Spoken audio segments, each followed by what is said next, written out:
நீங்கள் ஃபாரின்லாம் பார்த்தீங்கன்னா அவன் படிப்பு ஒரு பக்கம் இருக்கும், தொழில் ஒரு பக்கம் இருக்கும், வளர்ச்சி சார்ந்த தொழிலை நோக்கி நகர்ந்துட்டு இருப்பாங்க. இதெல்லாம் வெத்துவாதங்கள், இவர்களுடைய இதை திசை திருப்பத்து சொல்லப்படுகின்ற வாதங்கள். திரு சீமான் அவர்கள் என்ன சொல்கிறாருன்னா, ஆடு மாடு மேய்ப்பதை ஹைடெக்காக மாற்றி அவங்கள அரசு பணியாளர்களாக நான் மாற்றுவேன். அரசு பணம் தானே, மெதுவாக கொடுப்பேன், இப்போ என்ன அப்படிங்கிற ஒரு மனப்பான்மை வளர்ந்துக்கிட்டாங்க. கடன் அரசாங்கத்தில் கடன் வாங்கினா அந்த கடனை திருப்பி கட்டணுங்கிற எண்ணம் இல்லை மக்கள்கிட்ட. ஆதிக்கம் செலுத்துகிற எல்லாருமே பார்த்தீங்கன்னா அதிமுக வந்தவங்க. அவர்கள் தான் ஆதிக்கம் செலுத்துகிறார்கள். இங்கேருந்து சேகர் பாபா எடுத்துக்கங்க, அங்கே இருக்க ரகுபதி எடுத்துங்க, அனிதா ராதாகிருஷ்ணன் எடுத்துங்க, KKSR எடுத்துக்கங்க. மறுபடியும் இதை உயிர்ப்பிச்சதும் உச்சநீதிமன்றம். ஏன்னா உயர்நீதிமன்றத்தில் ஐயா பணம் வாங்கணும், ஐயா கொடுத்துட்டோம், ஐயா முடிச்சிருங்க ஐயான்னு. பொதுவாக நிதி சம்பந்தமான இந்த மாதிரி விவகாரங்களில் பணம் வாங்கின ஏமாத்தினவர் திருப்பி கொடுத்துட்டாருன்னா அந்த வழக்கை குவாஷ் பண்ணுவாங்க. ஒரு கேள்வி கேட்குறாங்க, நீ எந்த வேலையும் நடக்கிறது இல்லை. இப்போ சென்னையிலேயே போயிட்டு உங்களோட ஸ்டாலின் தான் வந்தால் 1000 கேள்வி இருக்குது. அப்போ அந்த கேள்வி கேட்குறவங்களுக்கு பொதுவாக ஒரு பணிவாக கூட பதில் சொல்ல கிடையாது. கொன்றுவோம் ஒன்றா அப்படி இப்படின்னு இது பண்ணுறாங்க.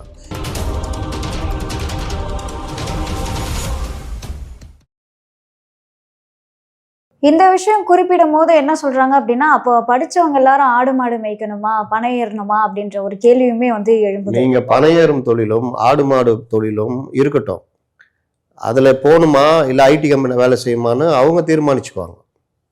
ஒருத்தர் ஐடி கம்பெனியில் வேலை செஞ்சு 50,000 ரூபா சம்பளம் வாங்குறாரு, சென்னையில் தங்கிக்கிட்டு இங்கே சாப்பிட்டுக்கிட்டு அது இருக்காருன்னா, அவங்க ஊரில் ஒரு பால் பண்ணை வச்சுருக்காங்க, அவங்க அப்பாவை வச்சுருக்காரு, ஒரு 20 மாடு இருக்குது, வருஷத்துக்கு மாதத்துக்கே 2 லட்ச ரூபா வருது, அதை பார்த்துக்கணும்.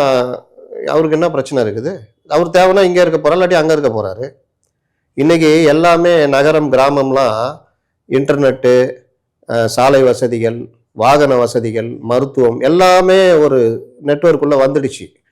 அந்த காலத்தில் தான் நீங்கள் ரோடு வசதி இருக்காது, இன்டர்நெட்டு மற்ற தொடர்பு இதெல்லாம். இப்போல்லாம் அதெல்லாம் கிடையாது. நீங்கள் இங்கே சென்னையில் இருக்கிற எல்லா வசதியும் நீங்கள் கிராமத்தில் வச்சுக்கலாம். பணம் மட்டும்தான் உங்களுக்கு தேவை.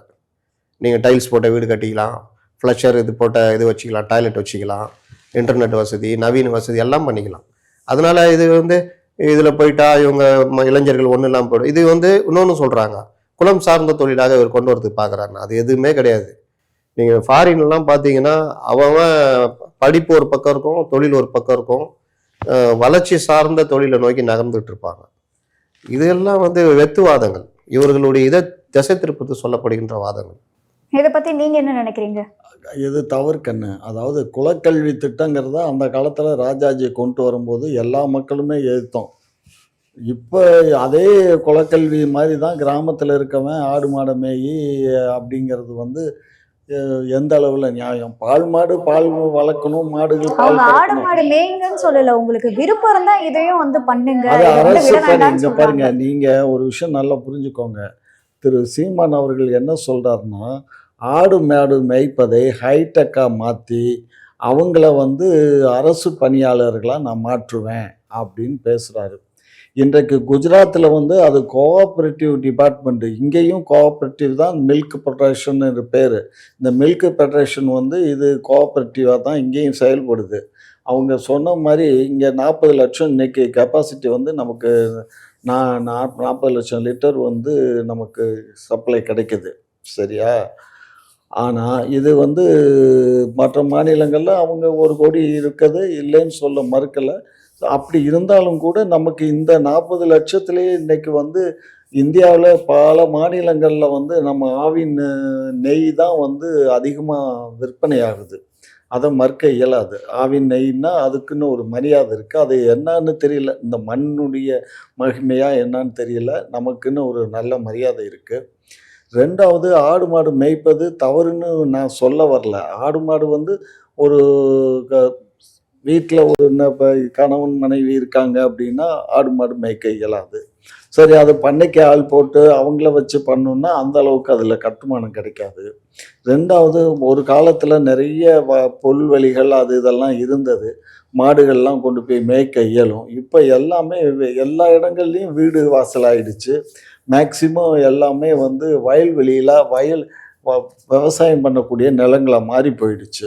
ஆகையினால இந்த விடுதி மாடுகள் மேய்ப்பதற்கோ ஆடுகளை மேய்ப்பதற்கோ இப்பதான் வந்து இடம் இல்லை. விவசாயத்திலே வந்து ஆடு மாடுகளுக்கு புல் வந்து வளர்க்கறதுக்காக சில விதைகள்லாம் இருக்கு, அதை வாங்கியுமே வந்து இல்ல, அப்ப மாடுகளை அதுதான் மேய்க்க இப்ப இருக்கலாமே. இங்க நீங்க பாத்தீங்கன்னா சென்னையை சுத்தி சில இடங்கள்ல வந்து பண்ணை இருக்கு. அதாவது ஆட்டு பண்ணை விவசாயம், அதே மாதிரி மீன் பண்ணை விவசாயம் அப்படிங்கிறதெல்லாம், கோழி பண்ணை விவசாயம்னு நிறைய கோழிகள்லாம் பார்த்தீங்கன்னா நாமக்கல் மாவட்டங்களில் இன்றைக்கி நிறைய அங்கே தான் இன்றைக்கி முட்டையிலேருந்து கோழி எல்லாம் கறிக்கோழி எல்லாம் வந்து இன்றைக்கி த்ரூ அவுட்டு இந்தியா மட்டும், தமிழ்நாடு மட்டும் இல்லை, கேரளாவுக்கும் நம்மகிட்ட இருந்து தான் சப்ளை ஆகுது முட்டை, இந்த கறிக்கோழி எல்லாம் அது கிடைக்குது.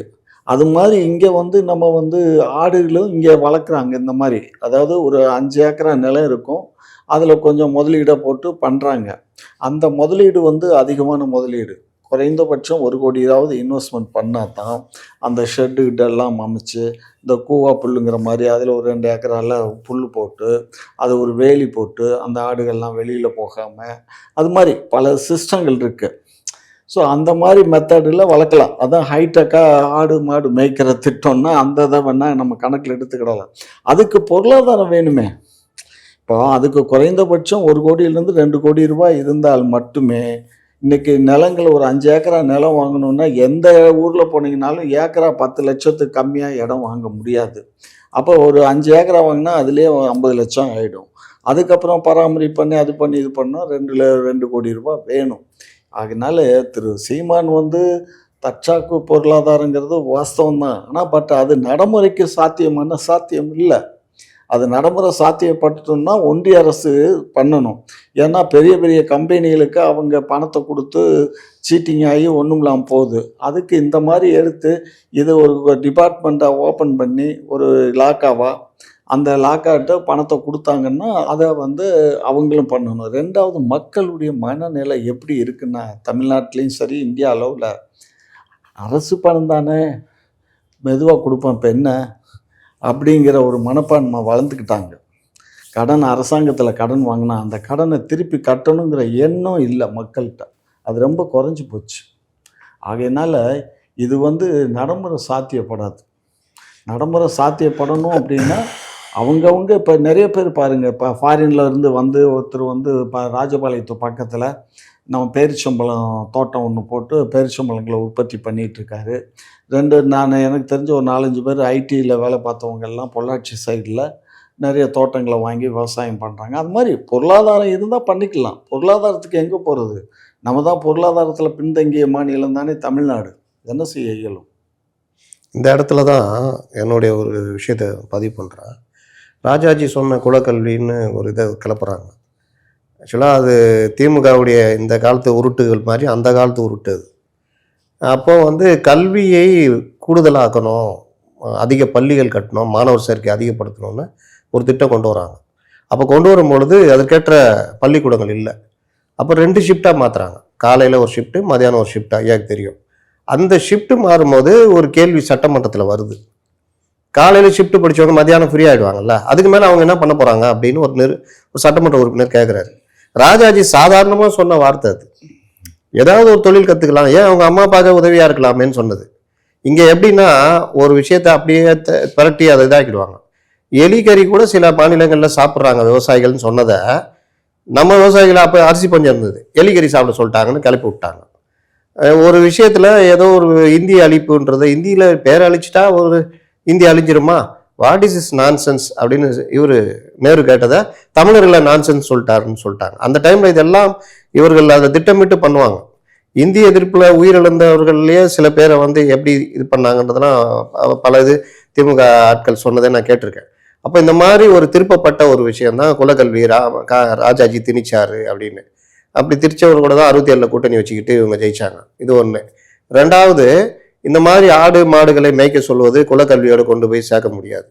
ஏன்னா எல்லாமே நவீனம் ஆயிடுச்சு. இப்போ நீங்கள் கேட்டிங்கல்ல, அந்த மாதிரி கூட்டு பண்ணை விவசாயம் ஆரம்ப காலத்தில் சோவியத் யூனியன்லாம் வந்துட்டு அதே இதை இந்தியாவிலையும் கொண்டு வந்தாங்க. காலப்போக்கில் அந்த கார்பரேட்டுகளாக நுழைஞ்சு அதை இல்லாமல் பண்ணிட்டாங்க. நீங்கள் 10 இளைஞர்கள் ஒன்றா சேர்ந்து கவர்மெண்ட்டில் நிதி வாங்கி ஒரு இடத்த வாங்கி கூட்டு பண்ணை செய்யலாம். இது அந்த ஆடு மாடு மேய்க்கிறதா வராது. இது ஒரு வகையான ஒரு இதுவாக இருக்கும். ஒரு 1000 மாடை ஒரு இடத்துல இது பண்ணி அதற்கான தீவனங்களை கொண்டு வர்றது, இல்லை அதற்கான தீவனங்களே தனியாக உற்பத்தி பண்ணுறது, இந்த மாதிரி பல விஷயங்கள்ல பண்ணலாம். இது மாதிரி வர்ற பால் பொருட்கள் இது எல்லாமே தான் சொசைட்டிக்கு இதெல்லாம் சப்ளை ஆகும்போது அரசு சைட்லேயும் அதிகமான பால் உற்பத்தி பெருகும். இன்னைக்கு நம்ம ஒன்றும் அந்த அளவுக்குலாம் இல்லை. நம்ம அப்படி இருந்தால் இங்கேயே திருமலாவும் ஹெரிட்டேஜும் மற்றவங்களும் இங்கே வர்றாங்க, நம்மளே தன்னிறைவு அடைஞ்சிருப்போம்ல. அப்போ அது ஒன்றும் இல்லை. ஏடிஎம்கே கவர்மெண்ட்டுடைய கடைசி காலங்களில் ஓரளவுக்கு பால் உற்பத்தி பொருட்கள் கொஞ்சம் வந்துச்சு. அதனால தான் நம்ம அந்த இதில் கொரோனா டைமில் கூட ஓரளவு பண்ண முடிஞ்சது. அதுக்கப்புறம் பார்த்தீங்கன்னா மறுபடியும் அதல பாதாளத்துக்கு போயிடுச்சு. அப்போ பால் உற்பத்தியை பெருக்குவது என்பது நம்மளை சார்ந்தது மட்டும் இல்லை. நம்ம இன்னும் பல மாநிலங்கள், ஐயா சொன்ன மாதிரி பல மாநிலங்களில் ஒன்றுமே இல்லாமல் இருக்கிறாங்க. ஏற்றுமதி பால் பொருட்கள், பால் பவுடரு, வெண்ணெய், நெய், இந்த மாதிரி பல விஷயங்கள்ல ஏற்றுமதி பண்ணும்பொழுது அது கிராம சார்ந்த எல்லாருடைய பங்களிப்போடு சேர்ந்த ஒரு பெரிய இதுவாக இருக்கும். இதை சீமான் சொல்கிறார். அதை இவர்கள் எல்லாத்துலேயுமே தட்டி விடுற மாதிரி இதையும் தட்டி விடுறாங்க. இன்னைக்கு வங்கி கடன்லேருந்து மற்ற பல விஷயங்கள் வேற மாதிரி போகுது. ஐடி ஜாப்லாம் பார்த்தீங்கன்னா இப்போ டிசிஎஸ் 12,000 பேரை வேலையை விட்டு அனுப்புகிறான். ஏன்னா அந்த இடத்துல ஏஐ வந்துச்சு. ஆனால் உங்களுக்கு இந்த மாதிரி விவசாயம் சார்ந்த பால்ஸ் நீங்கள் எந்த ஏஐ வந்தாலும் ஒன்றும் பண்ண முடியாது. ஏஐ வச்சு நீங்கள் இன்னும் இம்ப்ரூவ் பண்ணிக்கலாம். அப்போ இந்த மாதிரி சுயசார்பு பொருளாதாரன்றது அவர்களை மட்டுமல்ல நாட்டையும் சேர்த்து முன்னேற்றும் அப்படின்றது. இதெல்லாம் யோசிக்கணும். யோசிப்பாங்க. யோசிக்கிற நிலைமைக்கு நாடு தள்ளப்படும். இப்போ செந்தில் பாலாஜி அவர்களுடைய வழக்குல பாத்தீங்கன்னா 2000 பேர் குற்றம், அதாவது லஞ்சம் வாங்கினதா குற்றம் சாட்டப்பட்டவங்கள விசாரணை பண்றது ரொம்பவே கஷ்டம். இப்ப தமிழக அரசு செந்தில் பாலாஜி அதாவது காப்பாத்த நினைக்கிறாங்களா அப்படின்ற ஒரு கேள்வியை வச்சிருக்காங்க. தியாகி நீங்க திமுக ஒரிஜினல் திமுக ஐயாவெல்லாம் கேட்டீங்கன்னா சொல்லுவாங்க, அவங்கவுங்க எப்படி கஷ்டப்பட்டு இந்த கட்சியை வளர்த்து கொண்டு வந்தாங்க, ஒவ்வொரு இதையும் பண்ணாங்கன்னு. ஆனால் இன்னைக்கு மற்ற கட்சியிலேருந்து வந்தவர்கள் இவர்களுக்கு நெருக்கமானவர்களை மட்டும் தூக்கி பிடிக்கிற ஏற்பாடு. இன்னைக்கு திமுகன்னு பார்த்தீங்கன்னா ஆதிக்கம் செலுத்துகிற எல்லாருமே பார்த்தீங்கன்னா அதிமுகலேருந்து வந்தவங்க. அவர்கள் தான் ஆதிக்கம் செலுத்துகிறார்கள். இங்கேருந்து சேகர் பாபு எடுத்துக்கங்க, அங்கே இருக்க ரகுபதி எடுத்துங்க, அனிதா ராதாகிருஷ்ணன் எடுத்துங்க, KKSR எடுத்துக்கங்க, லேட்டஸ்ட் செந்தில் பாலாஜி எடுத்துக்கங்க, எல்லாருமே வெளி கட்சியிலேருந்து இங்கே ஆதிக்கம் செலுத்துறாங்க. ஒரிஜினல் திமுக காரனுக்கு எந்த ஏற்பாடெல்லாம் கீழே கொடி கட்டிக்கிட்டு இருக்கிறான், இப்படியே சுற்றிக்கிட்டு இந்த மாதிரி இருக்க நிலைமை தான். அப்போ இவர்கள் இந்த மாதிரி விஷயங்கள்ல அந்த ஃபேமிலிக்கு ரொம்ப நெருக்கமாக எல்லா வசதியும் பண்ணி கொடுத்தவர். இவரே கண்டித்த, நான் ஆட்சிக்கு வந்தால் உள்ளதுக்கு வைக்க மாட்டேன்னு சொன்னவரை 2019 இணைஞ்சவொடனே உடனே மாவட்ட செயலாளர் 2 நாளில், உடனே இடைத்தேர்தலில் வாய்ப்பு, 2021 MLA வாய்ப்பு, உடனடியாக அமைச்சர், சக்தி வாய்ந்த 2 துறைகள், இந்த மாதிரி கொண்டு போனார். இவரை பாதுகாக்கிறதுக்கு இந்த இடி அரெஸ்ட் பண்ணப்போ என்னென்ன பண்ணாருன்னு ஊருக்கே தெரியும். இந்த வழக்குல மூல வழக்கு இங்க நடக்குது, இந்த MLA MP மன்ற இதுல நீதிமன்றத்துல. இவர்கள் என்ன பண்றாங்கன்னா வழக்கு விசாரணை தள்ளி வைக்கிறதுக்கு ஒரே டைம்ல 2000 பேரை குற்றவாளியா சேர்க்கிறாங்க. இவர்கள் எப்படி குற்றவாளின்னு தான் இப்ப நேற்று உச்சநீதிமன்றம் கேட்குது. ஏன்னா பிரதான வசூல் இவங்க இந்த போஸ்டிங் போடுறது, கீழே ஒருத்தன் 2 பேர் 5 பேரை சேர்த்து விடுறான், வாப்பா நான் கொடுத்தா எடுத்துக்கிறாங்க வேலைக்கு அப்படின்னு. இவன் எந்த பலனும் அனுபவிக்காதவன். இவன் ஏதோ ஒரு 5000 10,000 கிடைக்கணும், இவனையும் குற்றவாளி ஆக்குறாங்க. இவன் சாட்சியா கூட வைக்கலாம், ஏன்னா நான் தாங்க வாங்கி கொடுத்தேன், அவங்களுக்கு தான் வேலை கிடைக்கலங்க அப்படின்னு. அப்போ இவர் எல்லாத்தையும் குற்றவாளியாக்கி 2000 பேரும் கொண்டு போறதுடைய நோக்கம் என்னன்னா, இந்த எவ்வளோ பேர் விசாரிச்சா எவ்வளோ வருஷம் போகும், 5 பேர் 10 பேர் விசாரிச்சால அந்த வழக்கு வருஷ கணக்கில் போகும். அப்போ 2000 பேர் விசாரிச்சா அந்த வழக்கு அவ்வளோதான், ஆயிலே முடிஞ்சிடும், எல்லாரும் ஆயிலும் முடிஞ்சிடும். இப்போ இந்த விஷயத்தை ஒருத்தர், அவர் பேரும் பாலாஜி தான், அவர் சுப்ரீம் கோர்ட் கொண்டு போறாரு. என்னங்க நியாயம் இந்த மாதிரி பண்றாங்கன்னு. இவர்கள் போய் இல்லை அப்படி இப்படி இதை இப்படி கிளப் பண்ணலாம் அப்படி பண்ணாலும் நேற்று கடுமையான எச்சரிக்கை. என்ன நினச்சிக்கிட்டு இருக்கீங்க நீங்கள் வாட்டில் 2000 பேர் சேர்த்துட்டு வழக்கு இழுத்தடிப்பீங்களா? எனக்கு அதெல்லாம் வேணாம். யார் முக்கிய குற்றவாளி அவங்க லிஸ்ட்டு கொடுங்க. 2000 பேரில் சாட்சி யார் குற்றவாளி யாருன்னு கூட உங்களால் வகைப்படுத்த முடியல. அப்போ என்ன நீங்கள் கவர்மெண்ட் பண்ணுறீங்க? இது எல்லாத்தையும் எனக்கு லிஸ்ட்டு, யார் பணம் கொடுத்தா, என்ன நடந்துச்சு, எல்லா டீட்டெயில் எனக்கு கொடுக்கணும். எப்போ முடிக்க போகிறீங்க அதை ஃபிக்ஸ் பண்ணுங்கன்ட்டு வழக்கை தள்ளி வச்சுருக்காங்க. அதனால் இது பெரிய சிக்கலில் கொண்டு போய் மறுபடியும் செந்தில் பாலாஜிக்கு விட்டுருக்குது. இதெல்லாம் நடத்தலைன்னா நான் சிபிஐக்கு மாற்றிடுவேன்ற லெவல் வரைக்கும் பேசியிருக்காங்க. அப்போ ஒருவேளை சிபிஐக்கு மாற்றினா மறுபடியும் சிபிஐ ஒரு வழக்கு போட்டு அவர்கள் விசாரணைக்கு மற்ற விஷயங்களில் கையில் எடுக்க வேண்டியிருக்கும். இது தேர்தல் நேரத்தில் விடாது கருப்புன்ற மாதிரி மீண்டும் தொடருது. இப்போ இந்த 2000 பேர் கொண்டு போய் சேர்க்கறது, இந்த மாதிரி விசாரணையை தள்ளி வைக்கிறதுடைய வேலையை யார் செய்கிறா? செந்தில் பாலாஜியா பண்ணுறாரு.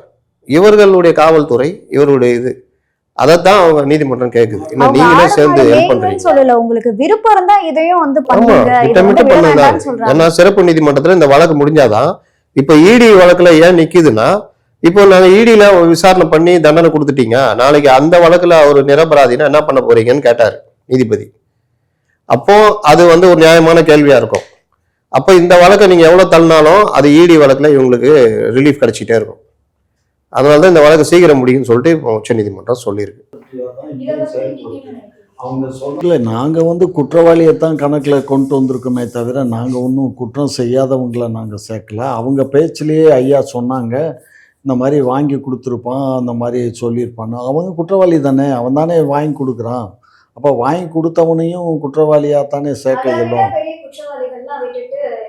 இல்லை அவங்கள விடலையா, எல்லாத்தையும் சேர்த்து தான் அவங்களும் இந்த வழக்கில் இருக்காங்க, இவங்களையும் அந்த வழக்கில் வைக்கிறோம். இப்போ எல்லாம் நீதி பரிபாலனம் பண்ணக்கூடிய நீதிபதிகள் வந்து அவங்க மனசுக்கு என்ன தோணுதோ அதையே வந்து வெளிப்படையாக பேசுகிறாங்க.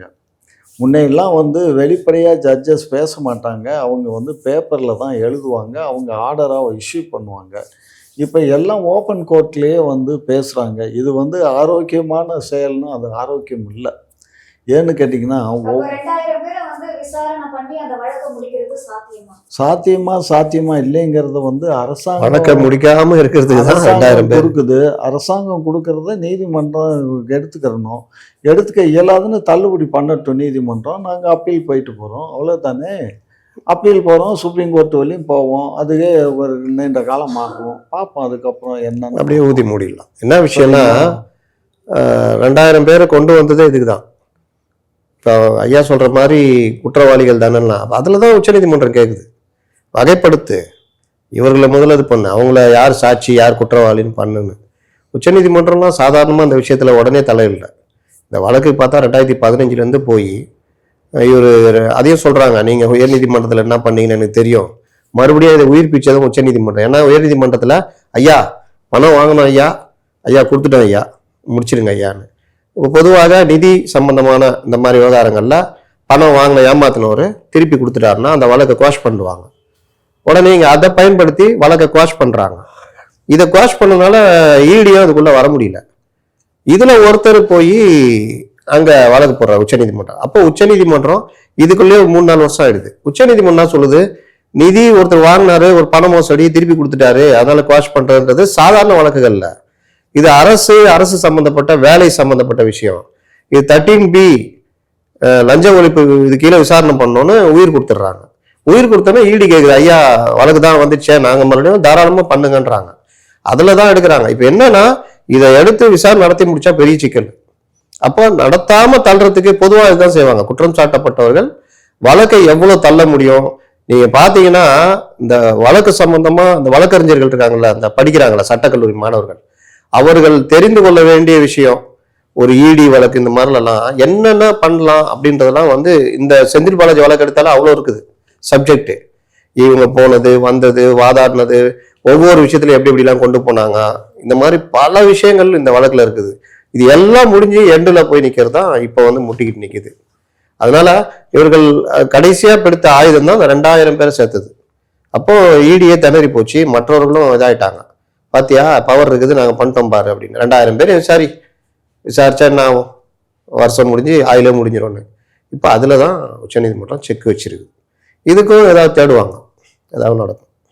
இப்போ உங்களுடன் ஸ்டாலின் அப்படின்ற திட்டத்தை வந்து திமுக வந்து பண்ணிட்டு இருக்காங்க. இதுல வந்து ஒரு சுற்றுப்பயணம் போகும்போது திமுக சட்டமன்ற உறுப்பினர் என்ன சொல்லியிருக்காருன்னா, அங்க இருக்க அதாவது ஒரு பொதுமக்கள் வந்து கேட்டிருக்காரு, சாலையே வந்து சரியா நீங்க போடல, சாலையே போடல, ஆனா நீங்க எதுக்கு இந்த மாதிரி தேவையில்லாம விளம்பரம் படுத்திட்டு இருக்கீங்க, போஸ்டர் எல்லாம் எதுக்கு அப்படின்னு கேட்டிருக்காங்க. அதுக்கு அவர் வந்து ஆவேசமா அவரை திட்டிருக்காரு.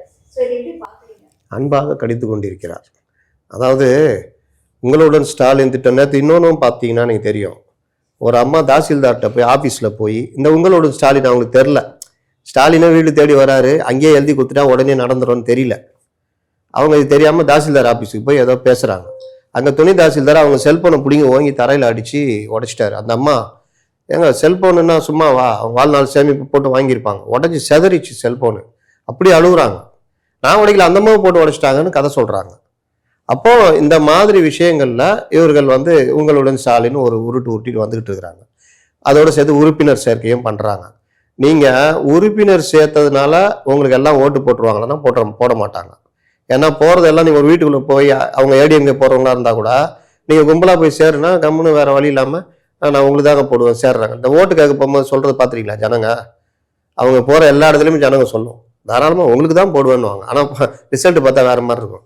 இந்த உறுப்பினர் சேர்க்கை இப்படி தான், இது ஏமாத்துறது. இவர் 2.5 கோடின்னு இந்த இப்போ விஜய் ஆரம்பிச்சிரு அவர் 2.5 கோடின்னு ஒவ்வொருத்தர் 2.5 கோடினா உத்தரப்பிரதேச அளவுக்கு வாக்காளர் பட்டியல் இருக்கும். அதனால இது கிடையாது. இன்னொன்று பாருங்க, இவர்களுடைய ஆதிக்க புத்தியை பாருங்க. ஒரு கேள்வி கேட்குறாங்க, நீ எந்த வேலையும் நடக்கிறது இல்லை. இப்போ சென்னையிலேயே போயிட்டு உங்களோட ஸ்டாலின் தான் வந்தால் 1000 கேள்வி இருக்குது. அப்போ அந்த கேள்வி கேட்குறவங்களுக்கு பொதுவாக ஒரு பணிவாக கூட பதில் சொல்றது கிடையாது. கொன்றுவோம் ஒன்றா அப்படி இப்படின்னு இது பண்ணுறாங்க. இந்த உங்களுடன் ஸ்டாலின் இது ஆரம்பிக்கும் போதே இவ்வளோ பிரச்சனைனா நீங்கள் யோசிச்சு பாருங்க, தேர்தல் நெருக்கத்தில் இவர்கள் வாக்கு கேட்டு போனால் எவ்வளோ பிரச்சனையை சந்திப்பாங்கன்னு. நேற்று ஒரு எம்எல்ஏ எந்த தொகுதின்னு தெரில சுற்றி வளைச்சு கேட்குறாங்க, இன்னைக்கு தான் வந்திருக்கீங்க போல அப்படின்னு. அவர் அப்படியே சமாளிக்கிறார். ரிப்போர்ட்டும் கேட்குறாங்க, என்னங்க அதனால என்ன சொல்லுங்க, கீழே இருக்கிற மக்கள் பிரதிநிதிகள் யாரும் வரவே இல்லை, இப்போதான் வராங்க, உங்களையும் சேர்த்தான் சொல்றாங்கன்னா அப்படியே சமாளிக்கிறார். இது என்னன்னா இவர்கள் தொகுதி பக்கம் வார்டு பக்கம் சென்னை எடுத்துக்கங்க, 200 வார்டு கவுன்சிலர் இருக்காங்க. அதுல அதிகமான டிஎம்கே தான். வார்டு கவுன்சிலர் யாருக்காவது தெரியுமா? நீங்களே கூட கேமரா எடுத்துட்டு போய் போட்டோ காமிச்சு இவர் தெரியுமான்னு கேளுங்க, ஒருத்தருக்கு தெரியாது. அந்த லட்சணம் தான். இன்னைக்கு ஒரு நியூஸ் சொல்றேன், இன்னைக்கு கார்பரேஷன் மன்ற கூட்டம் வெறும் 80 பேர் தான் வந்திருக்காங்க. இது இன்னைக்கு இல்லை, ஒவ்வொரு மாசம் ஒரு தடவை நடக்கிற மன்ற கூட்டத்தில் கூட இவர்கள் கலந்துக்கிறது இவருக்கு இஷ்டம் இல்லை. இவர்களுக்கு தலைவர் ஒருத்தர் இருக்காரு, பொதுச் செயலாளர் ஒருத்தர் இருக்காரு. இந்த மாதிரி நடக்கலைன்னா ரிப்போர்ட் போடுவாங்க, டிவியில போடுவாங்க, நம்மள தலைவருக்கே அந்த பயமே கிடையாது. கலந்துக்கிறதே இல்லைங்க. உன் தொகுதிக்காக மாசத்துல ஒரு நாள் நடக்கிற மன்ற கூட்டத்தில் கூட நீ கலந்துக்கிறது இல்லைன்னா, மேயர் பல தடவை கேட்டோம் நீ கலந்துக்கிறது இல்லைன்னா என்ன ஒரு அயோக்கியத்தனம். அப்போ இவங்க எப்படி போய் மக்களுக்கு பணியாற்றுவாங்க? அப்படியே வந்தாலும் கேன்டீன்ல போய் உட்காந்துக்கிறது. இன்னைக்கு செய்தி சொல்றேன், இதுதான் நிலைமை. இவங்க தேர்ந்தெடுத்த மேயருக்கு எதிராக இவங்க எம்எல்ஏக்களை இவங்க கவுன்சிலர்களை கும்பல் சேர்ந்து நம்பிக்கையில்லா தீர்மானம் கொண்டு வருவாங்க. எத்தனை வந்துச்சு, புதுக்கோட்டை, நெல்லை, அது இதுன்னு. இப்போ கூட ஒரு மகேஸ்வரின்னு ஒரு அம்மா இதுன்னு நினைக்கிறேன், சங்கரன் கோயில் நினைக்கிறேன், அவங்க கவுன்சிலர்ல நீக்கிறாங்க. கட்சி தலைவர் மேல இது ரிப்போர்ட் போட்டு போவோம், இல்லை உளவுத்துறை ரிப்போர்ட் போட்டு இப்படி நடக்குது, எந்த பயமும் இல்லை. அவருக்கும் அதை பத்தி தெரியறது இல்லை, கண்டிக்கிறதும் இல்லை, எதுவும் இல்லை. சும்மானா உடன்பிறப்பே வா, ஒன்றிணைவோம் வான்றாங்க. அது எல்லாமே டெம்ப்ளேட்டு. இது பண்ணுங்க, அதை பண்ணுங்க, இது பண்ணுங்க. ஹாஸ்பிட்டல் போயிட்டீங்களா, ஹாஸ்பிட்டலுக்கு எதுக்கு போவாங்க? சிகிச்சைக்கு. ஒரு 3 நாள் சிகிச்சையில் இருக்கீங்கன்னா அந்த 3 நாளும் ஒரு டிவியை போட்டுக்கின்னு உக்காந்துக்கின்னு மக்களோட உரையாடுறது பாருங்க எப்படி பண்றாருன்னு. அதுதானே அவர் கேட்கிறாரு எடப்பாடி. அப்போ 18 நாள் வெளிநாடு போனீங்களா, அங்கேயே உட்காந்து பண்ண வேண்டியதானே? ஒரு 2 ஹவர் ஒதுக்கி நிலைமை எப்போ எதுவும் கிடையாதுல்ல, ஜாலியாக தானே சைக்கிள் ஓட்டி சுற்றி இருந்தீங்க. அப்போ இதெல்லாம் என்ன இதுன்றது தான் பொதுவான இது பலன் தராது. இது எல்லாமே டெம்ப்ளேட்டு. ஜனங்க உள்ளுக்குள்ள 1000 கோபத்தை வச்சிருக்காங்க.